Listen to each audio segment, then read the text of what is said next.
কসবেশ্বরী কালী মন্দিরে অমাবস্যা পূজা ও মহাযজ্ঞানুষ্ঠানের সূচনার শুভ প্রাক-মুহূর্তে শনিবার গঙ্গা আরতিতে অংশ নিলেন রাজ্যের যুব কল্যাণ দপ্তরের মন্ত্রী টিঙ্কু রায়। জানা যায়, আগামীকাল তথা 1 ডিসেম্বর কসবেশ্বরী কালী মন্দিরে অমাবস্যা পুজো উপলক্ষে মহাযজ্ঞানুষ্ঠানের আয়োজন করা হয়।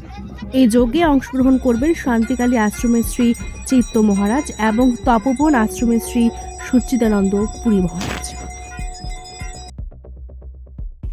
কসবেশ্বরী মায়ের দুদিন ব্যাপী যে অনুষ্ঠান তার আজ শুভ সূচনা হলো। আমরা সকলে মিলে গঙ্গা আরতি করলাম।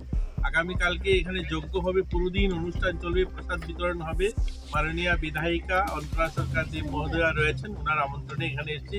আর মায়ের মন্দিরে প্রতিনিয়ত আসা হয়, কিন্তু অনুষ্ঠানে আসা তার আনন্দই আলাদা। আমরা মায়ের এখানে সবাই মিলে গঙ্গা আরতি করলাম, খুব ভালো লাগলো এবং খুব একটা দিব্য পরিবেশে আমরা এই আজকের আরতিটা করতে পারলাম। মনে হলো যে নিজেকে সৌভাগ্য যে এত সুন্দর একটা আরতিতে নিজেকে সামিল করতে পেরেছি।